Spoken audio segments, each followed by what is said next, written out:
Welcome to Wave Manga. I'm Adrian Manga, and before I get to my review, I got a copyright strike for the very few people who actually watch my videos. Thank you for watching my videos, and as you know, I never put panels into my videos, because I don't want to deal with copyright strikes. I don't want to deal with legal bullshit. So I just decided, screw it. I'm not putting panels in my videos because I don't want to deal with that. But I do one thing. I do put thumbnails. At the beginning of my channel, I didn't know how to put thumbnails in. That's why most of my videos that you see on my channel, they don't have any thumbnails, because I didn't know how to do it. I'm not a very technology good guy. Technology good? I'm apparently not good with words. But the only time I put panels in will be as the title, as like the thumbnail. But no, that's too much. I need a copyright strike. And I'm gonna be done with my complaining, but one thing I wanted to say to those people who gave me a copyright strike: I hope you get isekai to Goblin Slayer, get covered in female elf mask, and find a cave full of goblins. Anybody who's watched Goblin Slayer know what I'm insinuating. But out of the way, Soul Leveling chapter 115 review. This is a good chapter. I got like my stuff today, like my copyright thing today, and I'm just pissed off. Okay, time to get started. We get started with, well, the US Hunters, and we get to see the building being fixed from when Sun Jin-woo's dad basically said, "Nah, I'm done with this." It's just like we get to see like the woman who brings out the potential and the guy who was trying to recruit Sun Jin-woo. If you guys seen like my early, I don't know if it came up. No, wait, I didn't upload that video. But I came up. I hope that Sun Jin-woo did have a limit to his power, but this just says it's limitless, and that just kind of annoyed me. Also, this chapter gets some explanations on like world building and a whole bunch of stuff.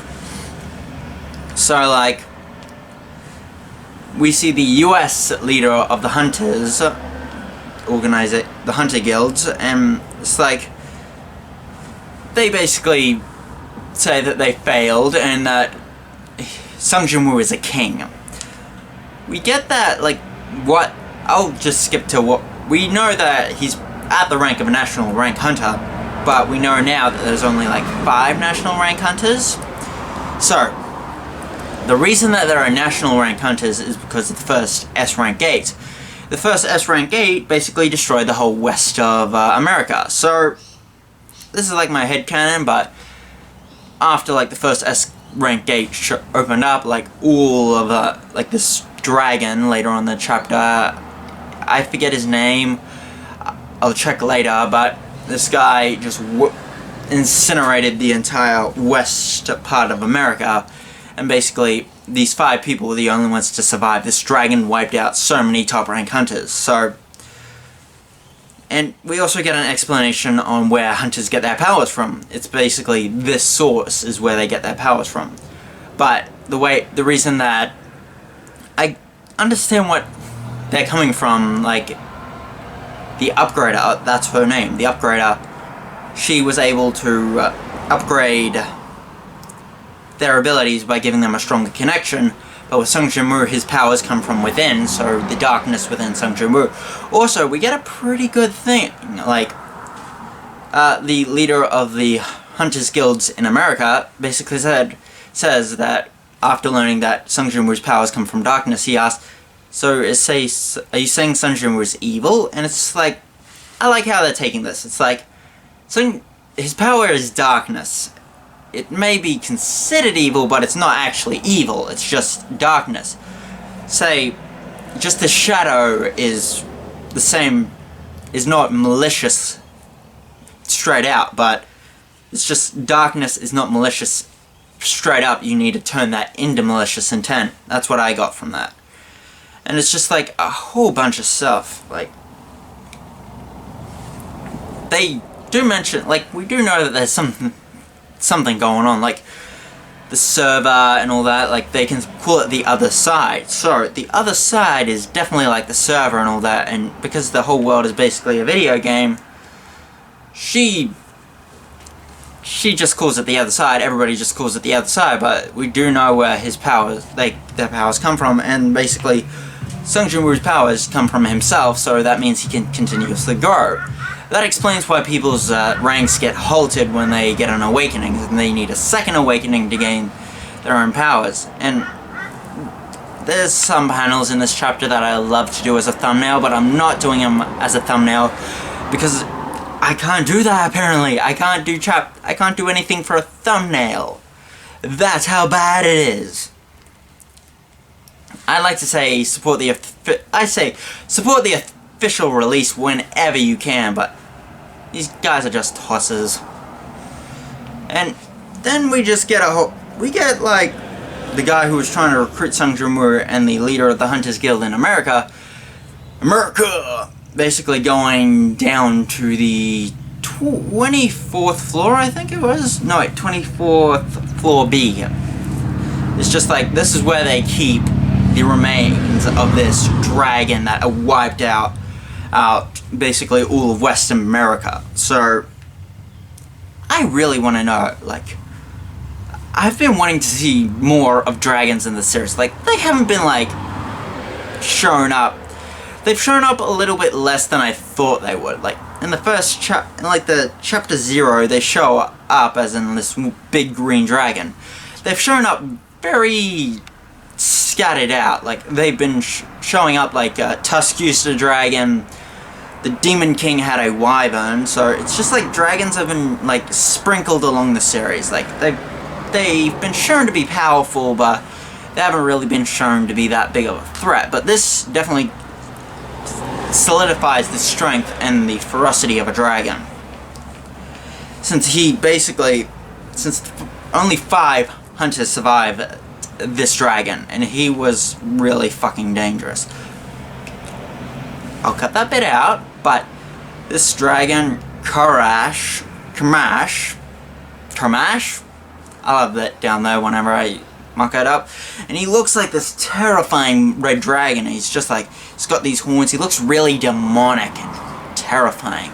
I bet this guy would have been a really, like, I'm thinking this is the strongest creature we've seen in the series besides possibly the statue, because the Demon King and Biru were both S-rank gates, but I believe that since this guy wiped out all of half of America, I'm pretty sure that was pretty damn hard, since America has probably got enough money to pay for some pretty good hunters, and are able to, say, pick up hunters from Korea and put them right in their service. So that's my thoughts, and they're thinking about giving Sung Jin-woo a gift. A rune from the inside of this dragon, which, oh my god, and it seems really goddamn powerful. And then we see the remains of this dragon, and they dwarf these people. Like, it's all bones. I don't think Sung Jin-woo is going to resurrect this thing because, like, his time limit, like, the more powerful it has to be, like, the higher chance. It's like, let me remember it. The longer and the difference between your levels depend on how high the chance it is. That's what I think it is. And I think that this thing has been dead for quite a few years, because as big as the skeleton is, the flesh has probably been rotten away and all that. And then we cut back to Korea, and Sung Jin-woo, are we getting an explanation on why he basically looks so handsome now compared to how he was back when he was at the beginning of the series? It's just like, he thinks he looks pretty average, and I'm gonna admit, yeah, he's a good looking guy. I'm fine with my sexuality. I'm fine with it, and it's just like, they kind of give it away that, yeah, it's the skill he has that removes all his blemishes and all this physical pain that he takes. So, that's probably why. And he asked his sister, if you don't want to start a room with Sung Jin-woo, I suggest don't do this.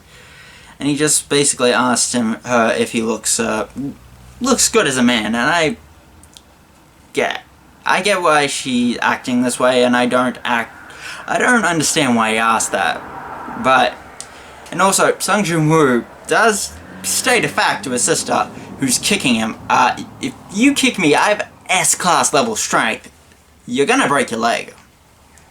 And she doesn't really care, and he does talk to her about starting the guild, and she says, basically, it's not solo playing, basically an in-canon reason of like, it's not really solo leveling, it's just you got the shadows, so that's helping you out, but that's not technically solo leveling. So even the characters in the series believe, yeah, he's not doing it by himself, he like has his shadows, so that doesn't count as soloing.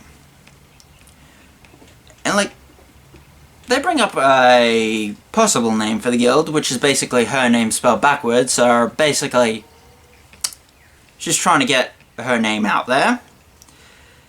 And then we get to Cha for the most adorable part of this chapter. I have no idea why this is so adorable. Like, when I first saw her, like, she came off as this, but keep it like this. This is adorable. This is so adorable. It's like, Cha just believes that, why won't I basically confess my feelings to you? Why don't you acknowledge me? It's basically like a teenager complaining about romance, and I just find it adorable. And she's like laying on her bed, kicking, screaming like, why doesn't he like me? And she's got a completely red face, and Sung Jin-woo is just being smug. Although this guy is pretty humble, and I like Sung Jin-woo. I believe that he's slowly losing his emotions and starting to become, well, less human, but which even this chapter in fact enforces that idea for me, which I will get to. And it's basically, she wants to join his guild and all that type of stuff, and he basically says, there are better ways to understand me than that. Basically not thinking about it, and I wish that he would have understood that, because Sung Jin-woo was not an idiot at the beginning of the series. He was a perfectly fine individual with his intelligence. Since he's been putting intelligence stats in, I understand that those aren't the same thing as, it's like magic, adding stuff to magic, but come on, it's intelligence. Increase your intelligence, man. Like, she literally confessed to you, and it's just like, we also got a pretty goddamn good flashback, which I have to say, enforcing my idea that she is light, Sung Jin-woo is darkness, is that when she was basically killed, basically, by Sung Jin-woo, no, not Sung Jin-woo, I mean Beerur, the healing guy, I forget his name.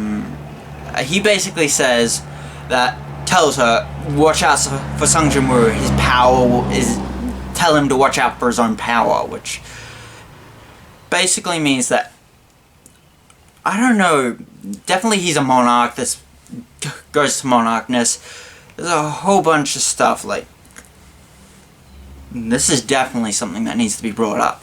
Like, I believe that he's becoming less human, that means less emotions, the more powerful he gets, so he's losing his emotions, he's losing all this stuff, and it's just like, his power is growing. I believe that once his power gets to a certain point, he probably will just align with the bad guys. He'll just lose all his emotions, like, why am I helping? Why am I standing for humanity again?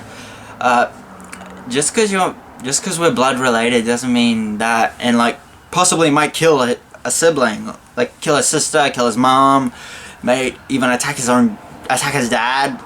I don't know, like, his emotions are going to go away, and that's gonna be brought to a certain point, because his emotion is definitely changing. Like, he's physically changing, like the eyes I mentioned, that his eyes are constantly glowing white. So, something's definitely going on with him. He's definitely changing. Everything's changing about him.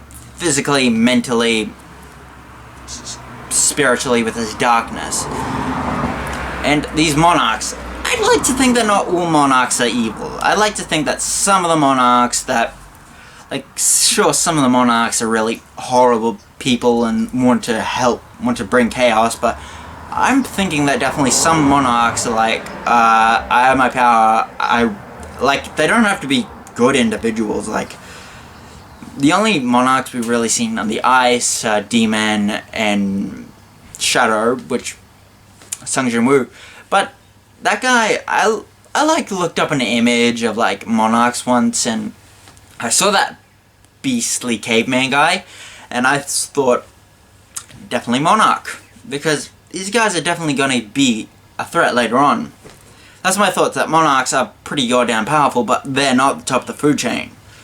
And I'd like to think that there are different sides to the monarchs, like, one completely want to destroy humanity, one wants to save humanity. It's either, really. That's my thoughts, and that's what I prefer. I heard that, like, all monarchs, like, have a infinite thing to grow, like Sung Jin-woo, because that's, like, they're the kings, because monarch literally means ruler. So, that's basically it for the chapter.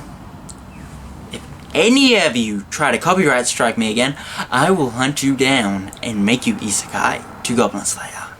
And do all those things to you. Get the female elf stuff, put it on you, find a goblin cave, put you in there. And that's it. Have a nice day. Comment, subscribe, and like, and put notifications on, why not? My crap is crap, but if you enjoy it, enjoy it. And that's it.